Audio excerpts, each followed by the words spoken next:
How many Obsidian Order agents does it take to change a light bulb? How many? 3.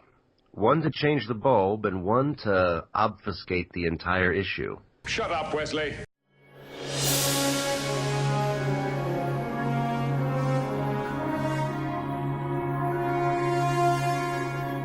I thought you were going to say maybe, something about there are 3 lights. No, that's the other one. That's just a general Cardassian thing. How many lights are there? But no, the Obsidian Order one. There's 3 of them. 1 to change it, and 1 to complicate matters beyond confusion. What does the third one do? There is no third one. Ah. That's the Obsidian Order, man. It's like nothing's ever what it seems it is, It's like people don't believe me. I've been telling them for years. Garrick is the head of the Obsidian Order, and nobody believes me. That's a good theory. Yeah. Welcome to the Final Frontier, a Treksphere podcast for all your fan film, fun, and fiction. I am Bill Allen, a.k.a. the guy in the red shirt, and our fearless leader and technical wizard extraordinaire and the guy that makes sure this show actually gets made is Adam Mullen. Hi, Trekkies and Trekkers. And our special guest this afternoon / evening / whenever you're listening to this, a man who's probably got more radio talent than the rest of us combined. Oh, stop. It's Dean Rogers. Hello, all in the galaxy. Nice to see all of you and hear all of you, and hopefully meet all of you. But it's great to be here, especially at the Final Frontier once again. See, now that's how you do an intro. I told you the guy knows what he's doing, and we're just kind of winging it. You're hired. Well, I only had a year's worth of experience on the local radio station here in the DMV, but it's been a challenge, to say the least, especially getting to radio. Since I always wanted to go into television for a number of years and switch to radio. It's been an amazing adventure. So I have to thank the local radio station and my good friend named Kevin Sampson, who I probably owe him a dinner after this for making the transition. Do we have any news? Do we have it? I don't know if there is any news this week. Actually, there is. I found through a good friend of mine, James Colley, that we lost the person who played the very first Lieutenant Junior grade in the Star Trek universe. The actor's name was Stuart Moss. He passed away recently. And he is forever known as Lieutenant Junior grade Joe Mullen in The Naked Time. Well, that's kind of sad. Yes, it was. Yes, it is. I thought maybe it'd be happier news. Yeah. And he was almost 80 years old. In fact, tomorrow would have been his 80th birthday. Aw. Yeah, in fact, this is the type of thing I always look for when it comes to, in fact, this is something I always do with my weekly broadcast in a way. I was going to say, well, that's kind of a downer. Yes, it is. And to let you know, other than Star Trek, he was an actor-writer. He was known for The Bad People of 1974, In Harm's Way in 1965, and Raise the Titanic in 1980. And he was married to Marianne McAndrew, and he's been married, get this, almost 50 years. Wow. Almost 50 years. August 3rd, 1968. And he met his wife on the set of Bad People. Well, not met it, but worked with her on the movie Bad People. I'm going to have to look him up after this. Absolutely. Yeah.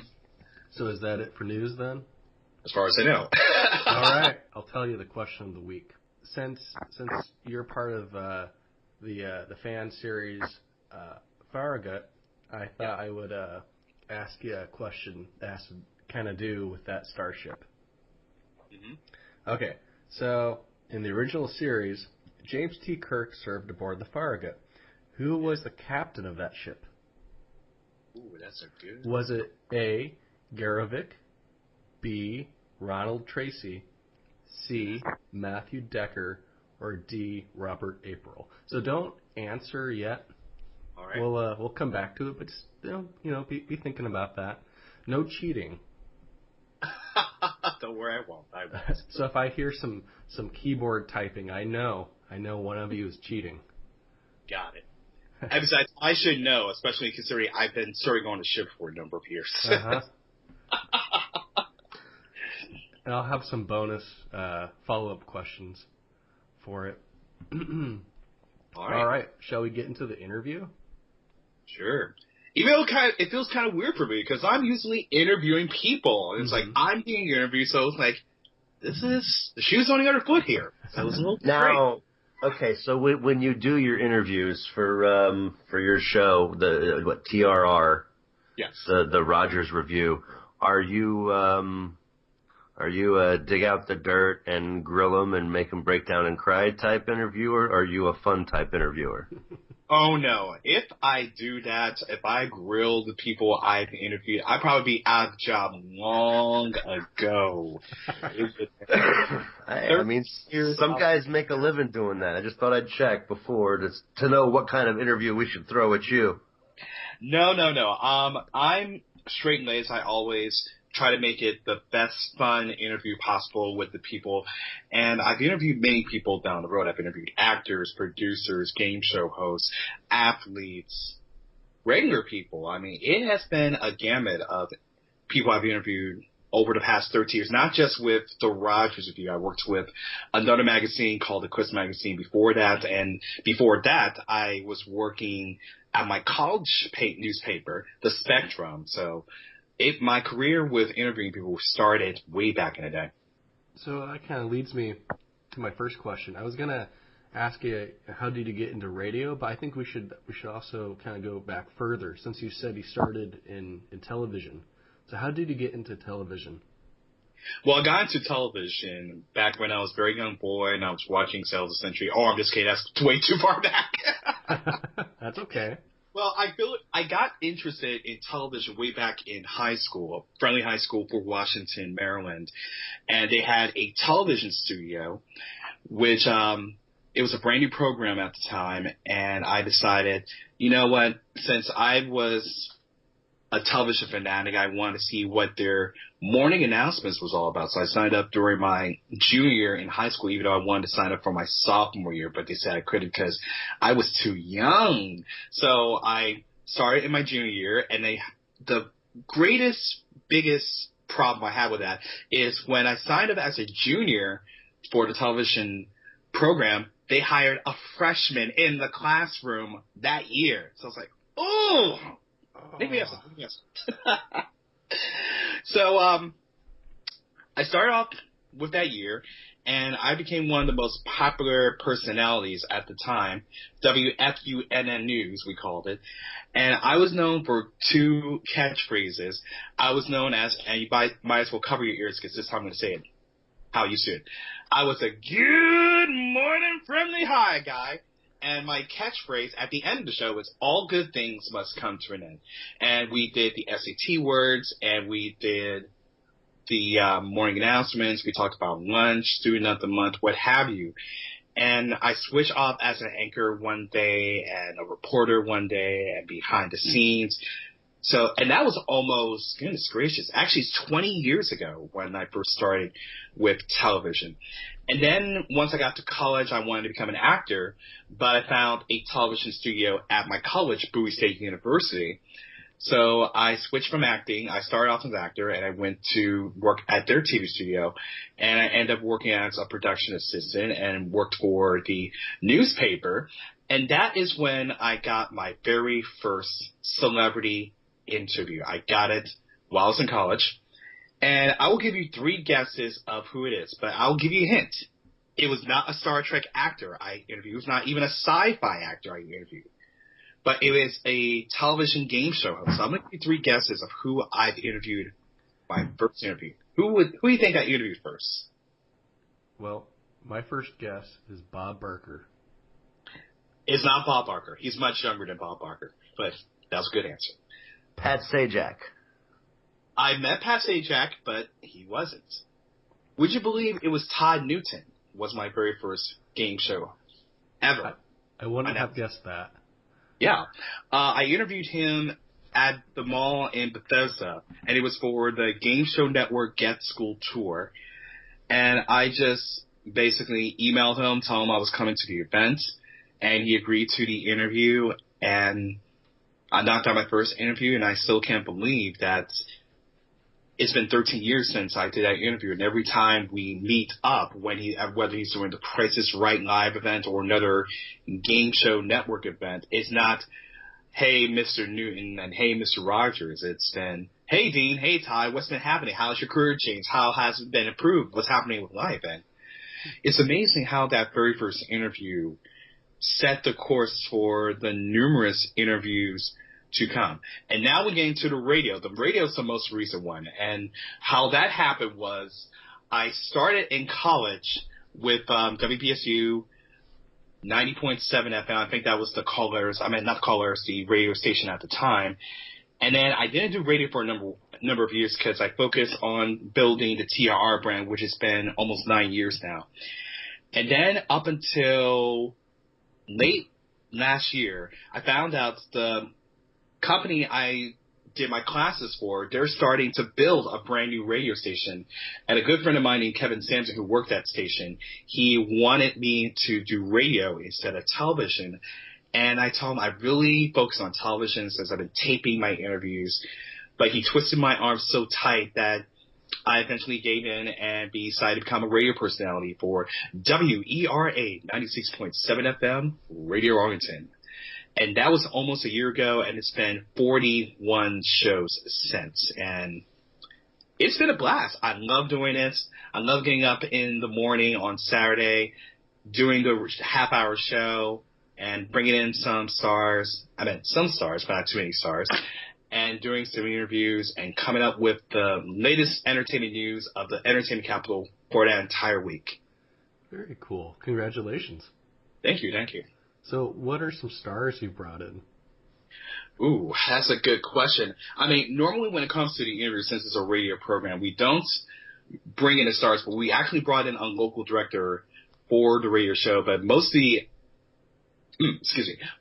of our interviews have been pre-taped. So during the course of the 41 shows we have had, I mean, it's been crazy. We had Christopher Nolan on. We had the people from the Brave, NBC's Brave.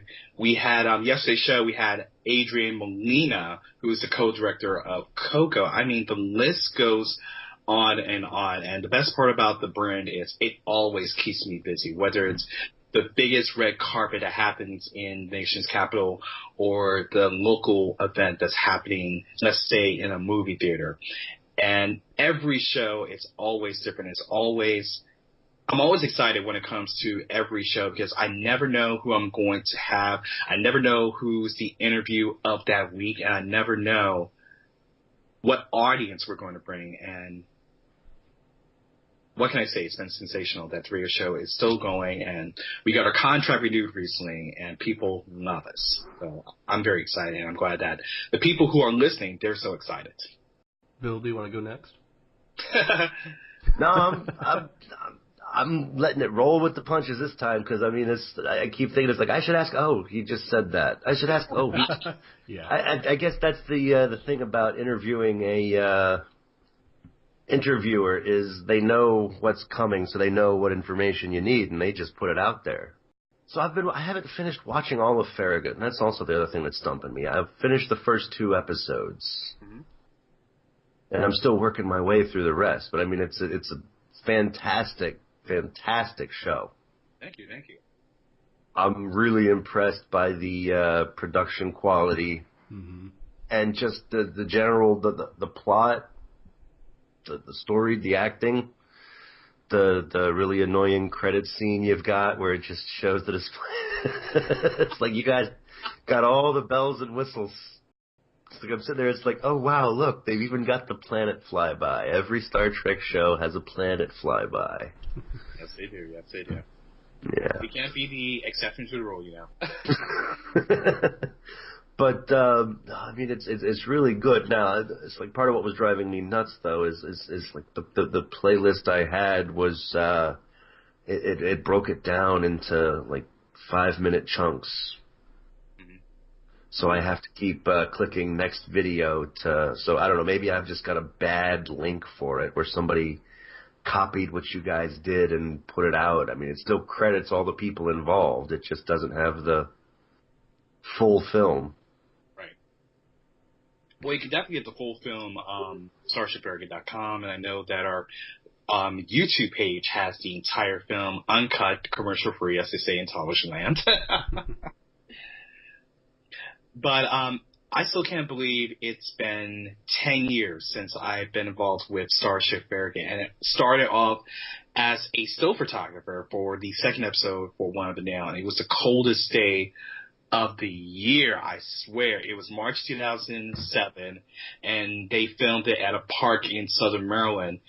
And I've been hounding the Farragut crew for almost a year, because when I heard that they were filming in Maryland, it's like, what kind of Star Trek crew films in Maryland? And I thought the good ones were in New York and Texas, which at the time there were only 2 original series, and they were Starship Executor and New Voyages. And to find out the Farragut was in Maryland, it's like, I gotta sign up for this group. And that was 10 years ago. And then I thought, when I wrapped up that photo shoot and they asked me to put on the shirt and become part of their crew, and we went up to the New Voyages set in New York, and just to have that uniform on and to walk onto their 360 bridge before they had the Star Trek tour and before they moved it into that bigger facility, it was like living out your ultimate Star Trek dream. I was there for almost a week as an ensign and a new character, and I thought that was my one and done episode. I've lived out my dream. And then to be asked back for the episodes since then, and then my character got almost blown up a few times. That was I asked for hazardous duty pay when that happened. And then my character got promoted to lieutenant, and I switched from, which I think no one else has done, that in the Star Trek series. I think a few of the characters done, but I switched from, because I started off as a helmsman, if you probably most likely pay attention, and then I switched to navigator, and that's been my position ever since. And then the episodes, actually, you're right, they've been getting better. It's like the acting's getting better. Then we moved our filming location from New York and moved it down to Southwest Georgia in a small town called St. Mary's, and then we moved to Kingsland. And to do what we've done for the past 10 years, wonderful experience. And if I have to do it all over again, I would say yes, yes, yes. And I loved it. And then being on Farragut, it led me to being the voice actor for 4 series so far. What are those series? Yeah. Ooh, you asked me now, you guys. Gonna test my memory here. Okay, so I gotta start with the first one. The first one with Star Trek Valkyrie, and I play a similar character to what I do now. I play Lieutenant Michael Swanson. He is the navigator, and then he's also chief of security for that one. And then the same people who brought Valkyrie created Star Trek Ranger, and I have to change my voice a bit because I play Commander Alexander Jarvis, who is the executive officer. And then after that, a couple years went by, and it's in the piloting stages, but I think the first episode is going to be released sometime in the new year, and that's with Excalibur Larks. And I play Lieutenant Donald, I think Smith is his name, and he is also another navigator. I've been playing navigators for a third time. I'm a navigator. And the final one, and it's A Call to Unity, which I think someone in here is very familiar with. Oh, yeah. That's my thing. Yeah, and I played a counselor, so... And I love that I'm now doing voiceover acting because that's something I've been wanting to do for a long time. And since I was able to change my voices because of my good theater background, and to do 4 series, it can be challenging at the same time, but it's rewarding because I get to know my different characters, I get to know their strengths, I get to know their weaknesses. And I get to put my voice to work other than radio and other than doing the TRR videos. We're going to go through everything, one production at a time, but...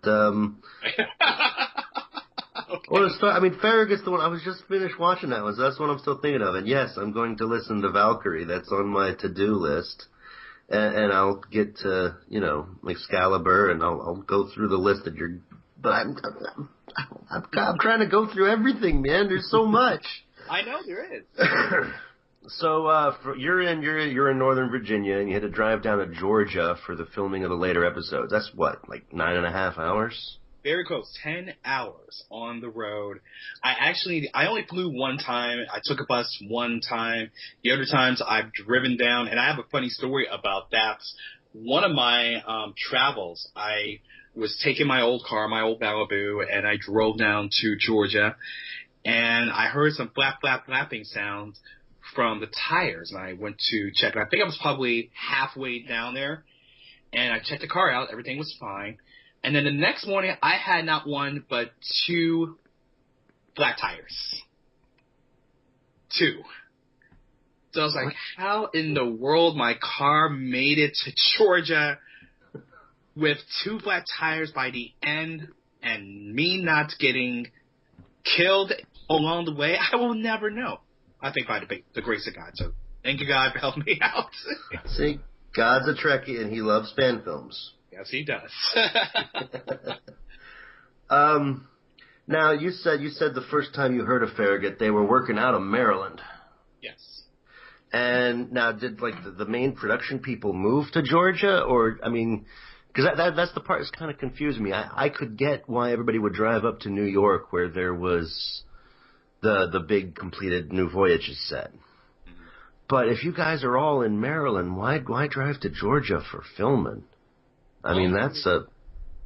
Long story short, is location. I gotta give a shout out to Holly, who's a realtor, and Farragut's been wanting to build their sets for a while.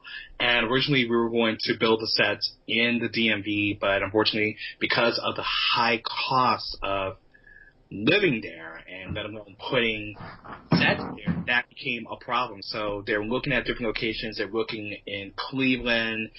They were looking all over the country, and they found Georgia. And we first moved into a 3,000 square foot building, and that was in St. Mary's.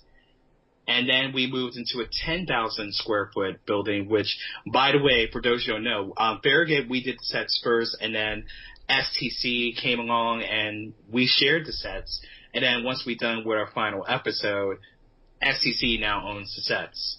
So that's how the whole shebang got started. But we still did film in Maryland. Most of the bridge and the interior shots were filmed in Georgia, while some of our outdoors we filmed in California at one point, and that was for The Price of Anything. And for some of our later episodes and earlier episodes, we filmed in Maryland.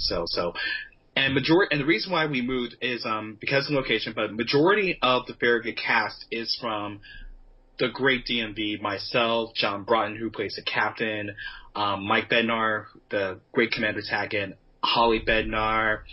In fact, most of the core group, we were from the area, while some of our later actors, like Victoria Avalon, who played Chief Dupree, and Dan Collis, who was Weston, and Rakia May, who played the Doctor, they were from the great state of Georgia and the surrounding area. So that's what happened. So majority here, while the rest of the crew were from other places like New Jersey and Georgia and Florida. Very cool, very cool. It strikes me as odd, because it's like, you're doing a fan film. It's not like it's not like you're made of money and you can just, because you still have to work your day job, and that's just a long hike. Yes, it is. And a long shoot, because normally when they do our interior shots, they take a week long. And can you imagine being in Star Trek, being in your uniform, working and walking across those corridors for an entire week? All the time, but it's never happened for me yet. Yeah. Trust me, it's like going to space. Once you're there, you do not want to leave, and once you leave, it's like, when are we going back? And I love that feeling. And I think all of us who worked on Starship Farragut, we love that feeling that this was our space camp. Except we were not pretending. We were actually creating movie magic from the first day to the final day. Right. What are the Homecoming Chronicles? Now, that's a good question. I'm surprised no one has asked me about that. The Homecoming Chronicles are a series of interviews from the cast and crew of Starship Farragut, and this was filmed from the time we were doing the filming of our swan song, our soon-to-be final episode, Homecoming. And the original idea for the 8C was they were going to be the interviews, but they were going to be saved for when Farragut Homecoming comes out. We were going to put it all on the DVD, and we get to hear these wonderful stories. But because of the wonderful world of filmmaking where, you know, when it comes to post-production, you never know how long a film is going to take or how long the editing is going to happen. I decided, you know, it's been a year. Yeah, it's been over a year since we shot our final scenes for Homecoming. And because of the long wait, it's like, you know what? Let me put my editing skills to use. And I got all these interviews, and this could be great filler for our fans who, even though we haven't produced a new film yet, our last film, let me just see what the reaction was going to be. So I decided to take our first subject, who was Kevin Palm, who plays the bagpipes, by the way, by trade. That's one of his jobs. And let me just work out this interview, put together music, put together a background, and get all my pictures that I've taken from Starship Farragut of each of the actors over the years, and see what the fan reaction is like. And I still cannot believe to this day the fan reaction. It is incredible. It's like, wow, people want to read these stories and listen to the stories, because imagine, if you will, being on any fan series or a series for such a long time, and you got all these great stories to share, and you want to share them. And growing up for me, I always liked to be a storyteller. I've had a lot of my friends tell me that I talk about my life so much that I should write a book, which hopefully that'll be in the works down the road, but I'm not sure yet. I think I'm more of a video person than a book, a writer person. So I decided, so when it came to the first one, it got a great reaction. It's like, you know what, let me keep doing this. Let me see how far I can take this.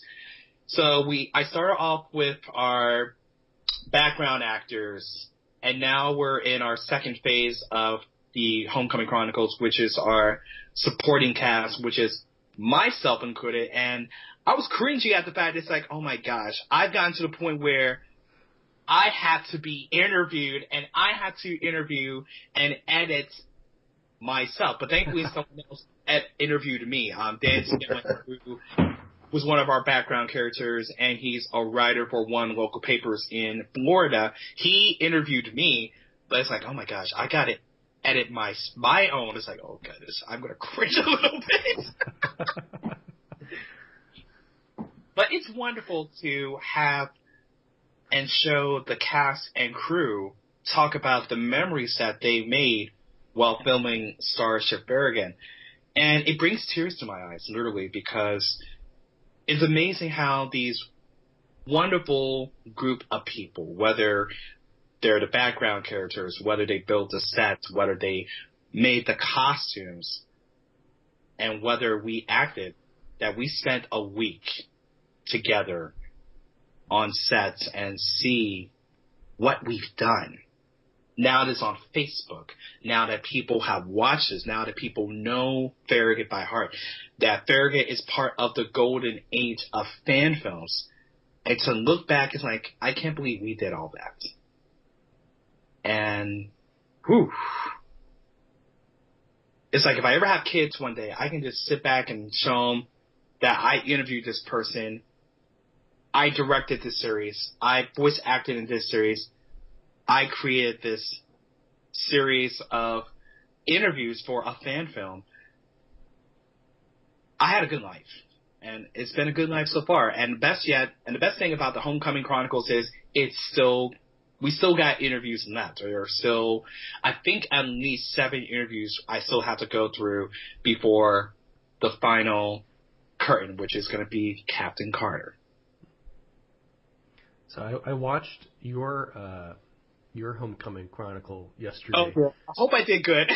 Well, I could tell that you have a lot of love for the series and those people. And talking with you now, that it's really easy to tell that you really enjoy this. And I look forward to binge watching all of the episodes. Well, thank you. I really appreciate it. And it doesn't matter if I worked with Farragut or worked on your project, Adam. Every project I work with, I feel a great sense of family. And there's one thing I didn't say in my Homecoming Chronicle. I think I said it, but I don't think I really did. I have to thank my mother.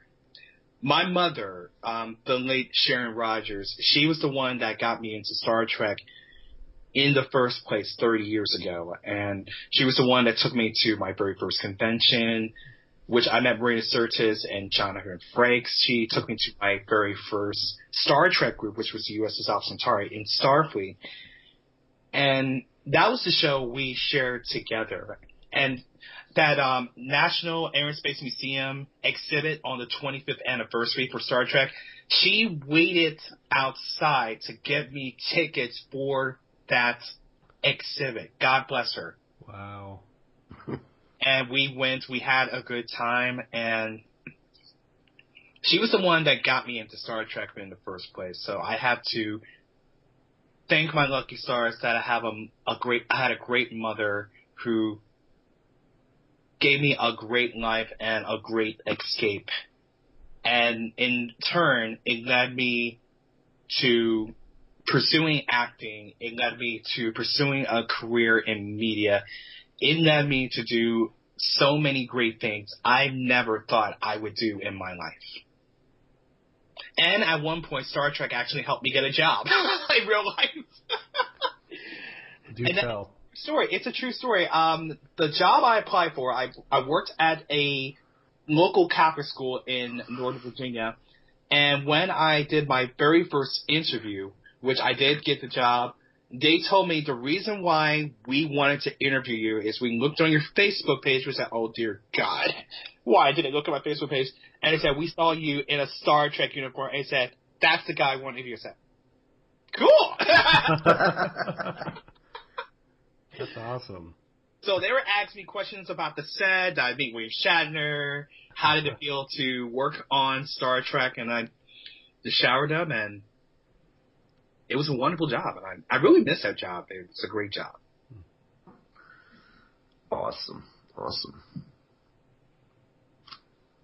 Bill, do you have any questions? Honestly, it's like I kind of forgot that I was interviewing him. I thought I was listening to one of his Rogers reviews, because the last couple of days I've just put him on just to get a feel for what he's done and everything. So I was like sitting back enjoying the show. It's like, oh wait, I'm on this show. I should say something.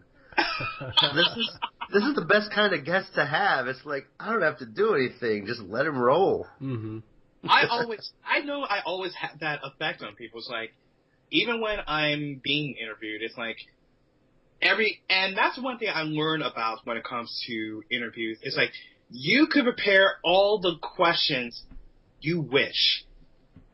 And I've interviewed everyone from Robin Williams to Ava DuVernay to Rob Reiner.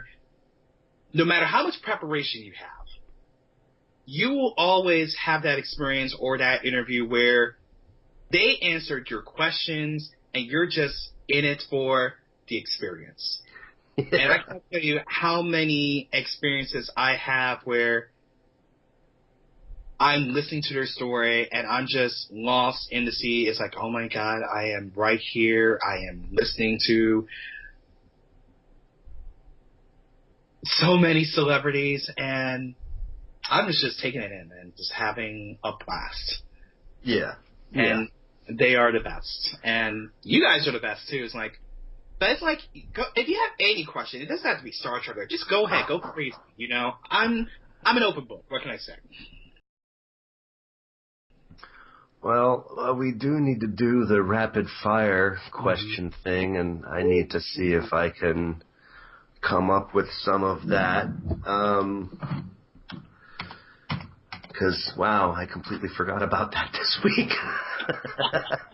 So give me a couple of minutes. Let's go over the weekly trivia question while I fake it till I make it. All right. That's the best thing to do, you know? Yeah. Bill, do you want me to edit that out, make you look good?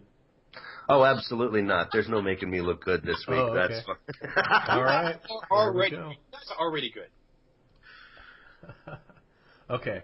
So the question of the week, let's see here. The Farragut. So in the original series, James T. Kirk served aboard the Farragut. Who was the captain? Was it A, Garavik, B, Ronald Tracy, C, Matthew Decker, or D, Robert April? What do you think, Dean? Ooh, what do I think? Do you have a guess, or do you know? Oh, I definitely know. I Okay. should know. I've been serving on the ship for a number of 10 years. Well, I would say that the person who I know who's a captain, he was a hero and a role model to Kirk. So it had to be, and the craziest thing is, he is part of one of the first fan series of the Golden Age of fan series, so it has to be Garavik. Yep, you're right.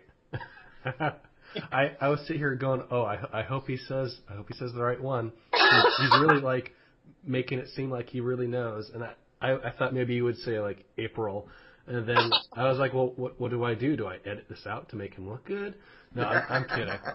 I know. If I get the wrong answer, I probably would never be serving on Farragut in the near future. So my Starfleet reputation is on the line here. So that comes from season 2, episode 18, Obsession, the original series. So I've got 2 bonus questions. Do you want those? Sure, knock it out. Okay, so the first bonus question: what rank was Kirk when he served aboard the Farragut? Wow, you're really... A was a lieutenant. Mm-hmm. Do you agree, Dean? I would say... Yes, I think he was lieutenant, but something tells me no. I really got to stew on this. It's been a while since I've seen Obsession. But I think if I bet myself, I want to say lieutenant. I'm going to say for lieutenant. Yeah, you're both right, lieutenant. Woo! All right. Congratulations, you've won a new car. No, just kidding. I'm about to say, did I win another car on another show? Oh, goodness. On The Price is Right. No, actually, I didn't win it on The Price is Right. I actually won it on Wheel of Fortune.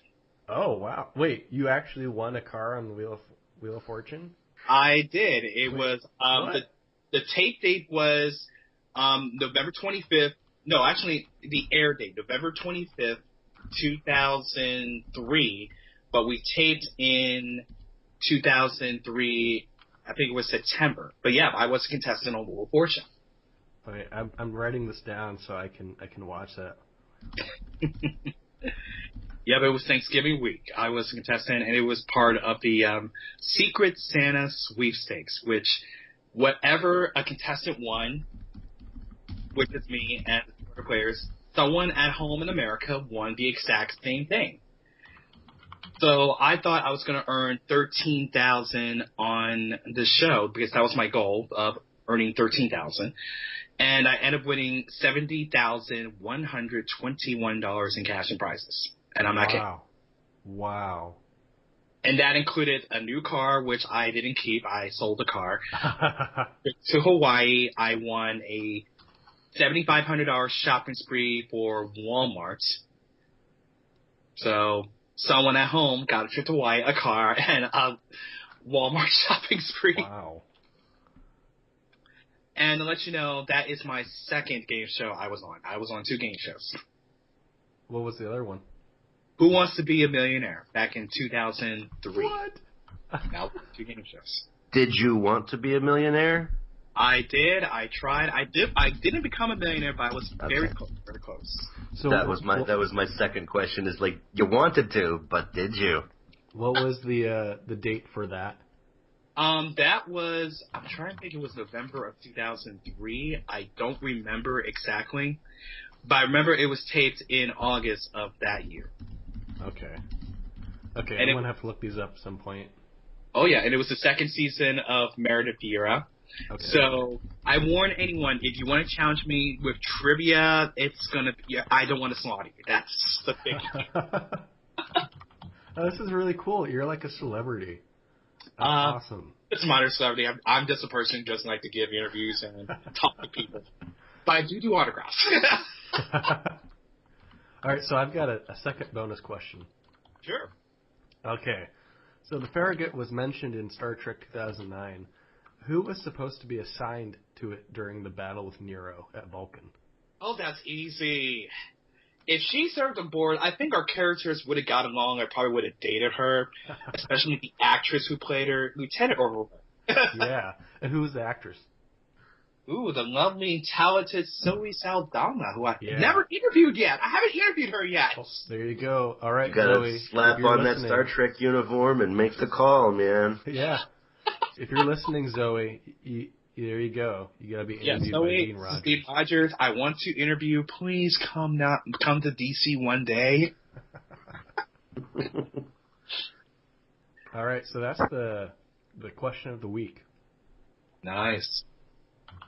I'm so glad I got all three of them. It's like, that's the same pressure I feel being on the game show. It's like, will I get these questions right? Will I mess up? Will I say the wrong thing? Yeah, the only thing you have to gain or lose is your street cred with Star Trek. That's true. Which is why I'm making sure I got it right. So are you ready, Bill? I hope so. I think I've got it. I've got a few. It's like, a couple of them are actually Washington, D.C. themed, a shout out for Dean's hometown, so to speak. Well, thank you. First, real simple. Which do you prefer, Andorians or Tellarites? That's a good question. I would say Andorian, since the co-pilot of the Valkyrie is an Andorian, Lieutenant Shroon, who I miss, and he's a great guy. And plus, when I did a course on Andorians, I found out how many wives they have, so it's like, yeah, Andorians, no question. All right. Since Farragut is a show about one of Kirk's other ships, I thought I'd ask you about some of the Enterprise's other captains. Who do you prefer, Captain Harriman or Captain Garrett? Ooh, that's a tough one. Because I've met Alan Ruck, who plays Harriman in real life, and yet I serve on board. Yeah, every question is almost like related to a fan film. This is crazy. And Garrett is on an Ambassador class starship, which is the Ranger. But I love Ferris Bueller's Day Off, so I have to go with Harriman. Awesome. That's my pick too. All right. Now we're going to finish this with a couple of Smithsonian questions. Which would you rather see when you visit the Smithsonian, Archie Bunker's chair or Dorothy's ruby slippers? That's a tough one. I have to go with the chair. Awesome. Since I love all the family and meeting Rob Reiner, who played Meathead. And it's part of an iconic series, especially since it was one of the first television series to really break ground as far as the television taboos of the time. So I have to go with the chair. Okay. And is there anybody who haven't you interviewed? I mean, come on, man. Oh, yeah, I interviewed Rob Reiner. Come on, man, really? I have an easier question of who I have interviewed compared to who I haven't interviewed. I mean, the lists for both are long and steady. Well, let me ask. I'm sorry, go ahead. The one I want to know specifically, before I go back to the last two of these rapid-fire questions, have you interviewed Kevin Bacon? No. I'm hoping to one day. That would be awesome because that would make your show a critical link in any 6 degrees of Kevin Bacon.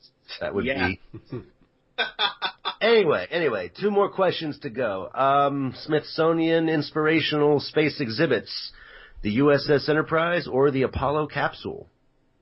Oh, that's a tough one. You're making it tough for me every step of the way. Because they both play significant parts of my life. And I really can't choose. But if I have to choose one, it's the Enterprise. Easy. Enterprise. Okay. I mean, there's no wrong answers here. It's just one of those quick, fun things. Now, last one, just to go new school versus old school. Which alien destruction of DC did you prefer, Independence Day or Earth versus Flying Saucers? Ever since I first saw it, it's like, I can't believe it blew my town this way. I have to go with Independence Day. Okay. All right. See, I figured I'd throw that one off there because, you know, with everybody doing these original series fan films from the 60s, I figured that 1950s Earth versus Flying Saucers, Washington Monument getting crashed into, I thought that might be a thing that would get you. Yeah, it would get me, but seeing that the alien ship, that 15-mile rated ship, blow up the Capitol, it's like, oh yeah, we gotta run. With the Washington Monument, it's like, just move out of the way, about 15 feet, we'll be fine. But with that, it's like, yeah, run. Yeah. Okay. All right, so that's it for the lightning round. Plus, I got to throw in the Kevin Bacon bonus in there. So, All right. Exciting times. It is. I mean, you already said you liked Zoe Saldana. How do you feel about the new films in general? At first, I'll be honest with you, especially being a film critic, when it first came out, I was really skeptical because in fact, one of my last papers in college, I did a term paper on remakes, sequels, reboots, and I basically told my college professor, who gave me an A, by the way, that there are sometimes some shows, some songs that deserves an update. Other times, I don't feel, and I felt Star Trek was one of them. I felt it was okay by itself. It did not to be touched. It did not to be updated. So when I first heard about it, it's like, oh my god, why are they taking the one thing that I love and trying to destroy it? But once I saw the first movie, I liked it. I enjoyed it. I want the uniform, especially since it's not form-fitting like the original series uniforms I'm used to wearing. Yeah. And then the second film, I felt, I can't believe they remade Khan and destroyed it a little bit. But Benedict Cumberbatch, like, I can't resist Benedict Cumberbatch. What can I say? And then the third film, it really got back on track of the series, and I enjoyed it. I enjoyed the films. I love the new series. But if you ask me personally, I love my fan films more because it captures that classic feel. It captures why I love Star Trek in the first place. It captures the spirit, and it still holds on to that spirit. So whenever I see the new movies and then work on my fan film, it's like the original series is still home for me because this is my crew, this is my ship, I get to act, I get to create a character. But then again, I do wonder, and the crazy thing is I do have the uniform from Anovos of the first film, and I actually found someone who made the Farragut pin for me. So I tell people, if they see me in my uniform, I am not from the Enterprise. I'm the Farragut of the same universe. I do have heart for the new films, but I love my original series films more.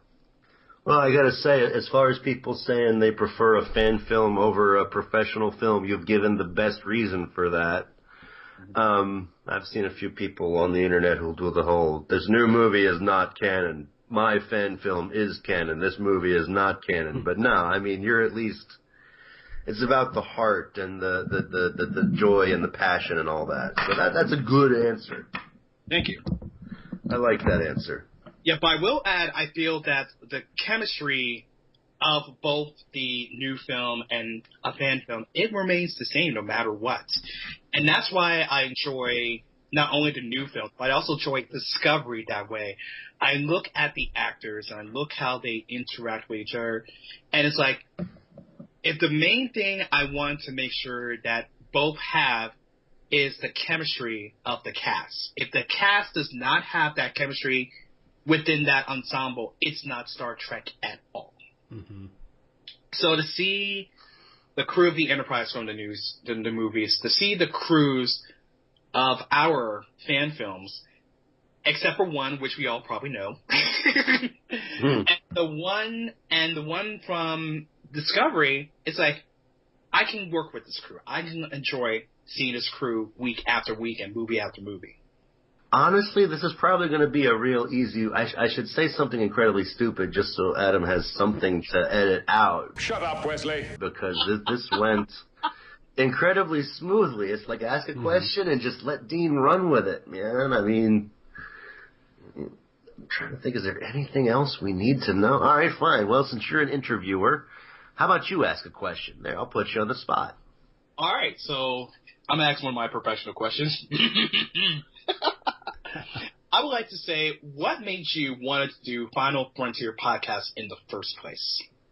I've always enjoyed fan films, and it's only been a handful I've actually found, because most of the time people will spend 2 or 3 years making one movie, and then they put that out there, and that's it. And I haven't found all of them, so I go looking, and you ask people on the internet, hey, what are some good fan films? Well, watch my fan film here, and you follow the link, and it's not finished yet. They're still in production. Yeah. And it was driving me crazy, but I love the fan films I've seen, and I just haven't seen them all yet, and this was an opportunity to have an actual excuse for finding them and getting good resources together to actually see everything that I haven't seen yet. So for me, it's I'm still getting that new car smell off the fan films that I get to watch. Oh, yeah. And this puts me in a position where people will actually send me useful links instead of, hey, I'm going to make this movie and I have a script and I'm selling it around. And it's like, that's okay. I have that too, but it's a horrible script. I'm not going to make it. This lets me see the good fan films that have actually been made. Exactly, and that's the one part I appreciate about Starship Farragut throughout the time I worked there. We're one of the very few fan films that started and has ended. And you got to have that appreciation because as I heard from people who worked in different fan films over the years, it's tough sometimes to get from the idea of creating a fan film to actually executing, and then if you make more episodes, will you have that ending, or will you have that 1 or 2 or how many episodes and have unanswered questions, Yeah. Well, I tell you, that's the one kind of good thing to come out of some of the panic about the guidelines. Take, for example, Adam's project, Call to Unity. Mm-hmm. Originally, he was going to make one of those one-off movies. Yeah. And then the guidelines came down, and he's retooled it to be a audio drama. Mm-hmm. And he's saying now that it's an audio drama, it's going to have multiple episodes. Exactly. And the best part about that is the guidelines do not affect audio productions.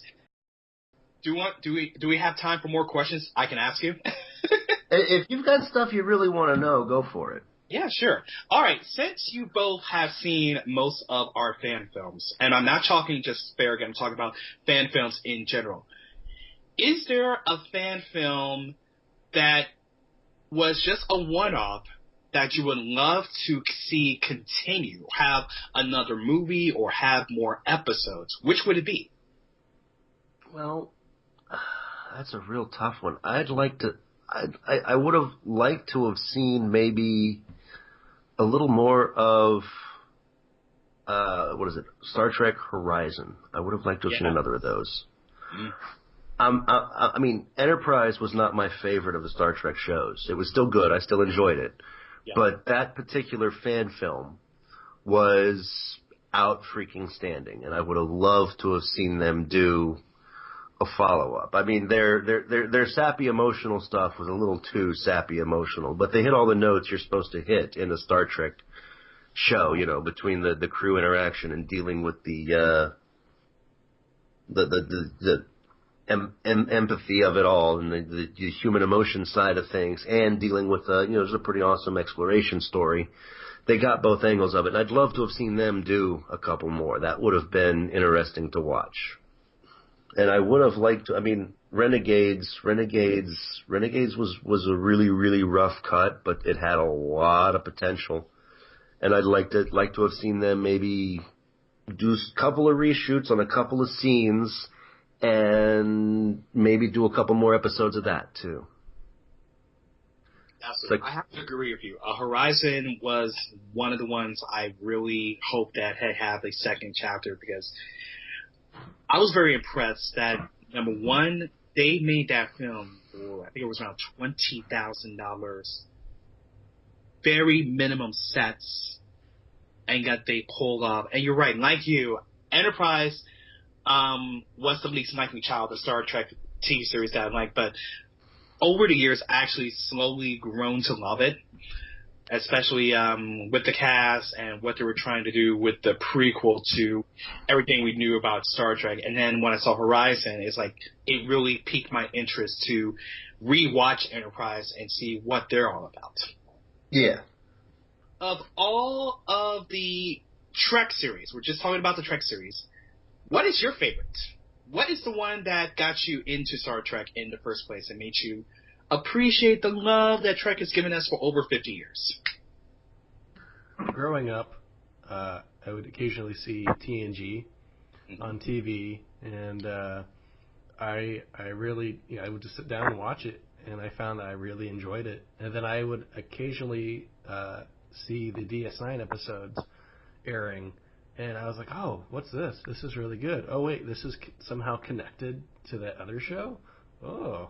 And then Voyager started premiering, and I was like, oh, this is another one. Oh, I like this too.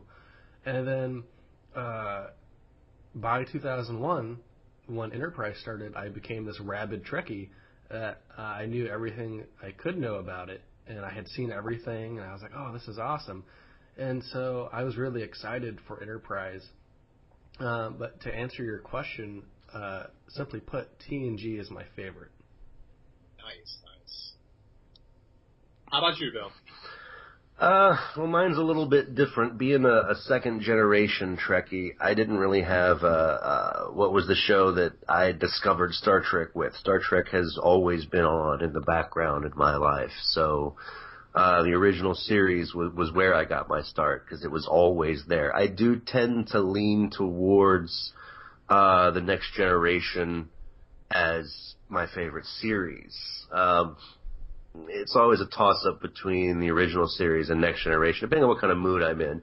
And every now and then, if I'm doing like a top 10 episodes list overall, even though Enterprise, the entire series, wasn't my favorite, there are a handful of episodes there that were just the best of Trek in general. So it's almost enough to make me want to say Enterprise is my favorite, because there were a couple of episodes that were just over the top fantastic. Usually the stuff with the conflict between the Vulcans and the Andorians. Those were the good ones.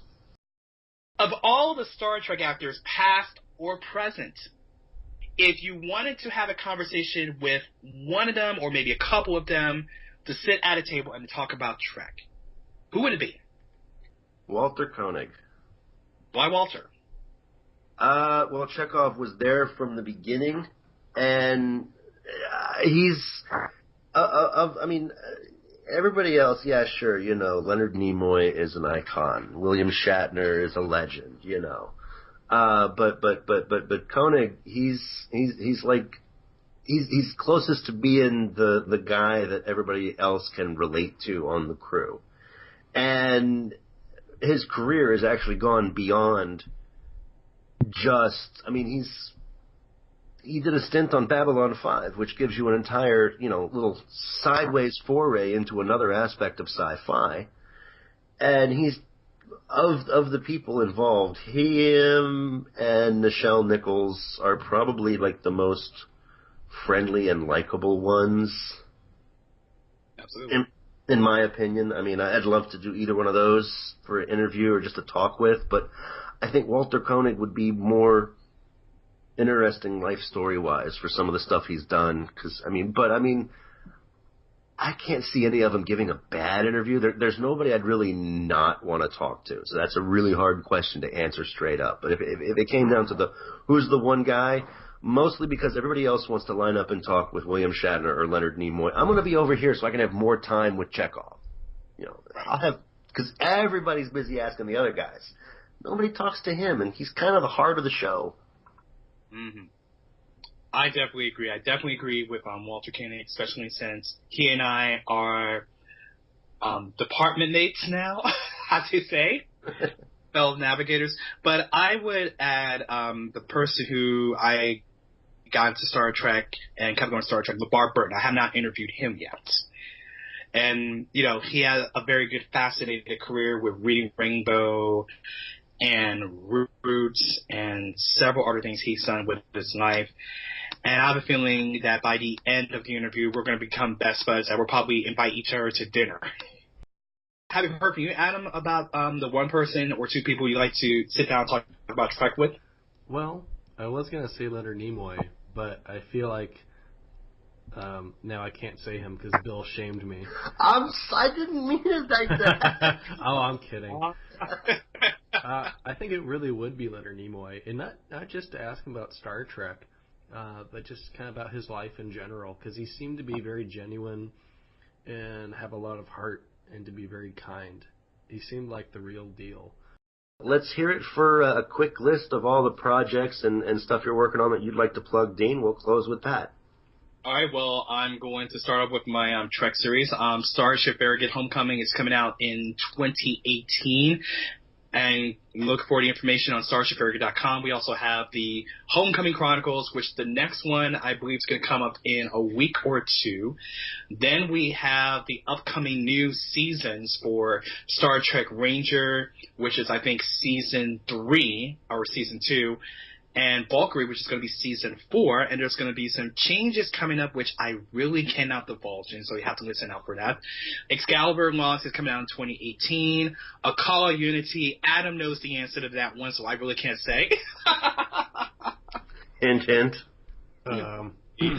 Mum's the word. Okay. And then on the personal side, if you want to listen to the Rogers Review on the radio, if you're in D.C., it's on 96.7 FM, WERA FM. And if you want to listen online, which you can, we have our live show at 1 p.m. Eastern Standard Time on WERA.FM. But if you can't listen at 1 p.m. on Saturdays, which some people can't do, we put our shows on Mixcloud, and you look for The Rogers Review spelled REVUE. We're not the ordinary way. We are the extraordinary way. And if you want to read about me and the team and look out for reviews and concerts and all that, and some of the people we've interviewed over the years, our website is therogersreview.com. And you can like us on Facebook. We're at The Rogers Review. Twitter and Instagram, it's all The Rogers Review, all one word. And that's all the plugs I have. Well, thank you for being on the show. We really appreciate it, and we enjoy talking to you. Well, thank you for inviting me. I'm glad that I can add Final Frontier Podcast to my list of podcasts I now need to listen to. And keep it. All right, take us out, Bill. All right, well, if you'd also like to join Dean in following the Final Frontier podcast, like us and follow us on Facebook. We are available for free on iTunes, and we're also on YouTube, so check us out at whatever mode you prefer. This has been the Final Frontier, a TrekSphere podcast. Special thanks to our guest, the radio guru extraordinaire, Dean Rogers. Thank you once again. And be sure to tune in next week. Same bat time, same bat channel.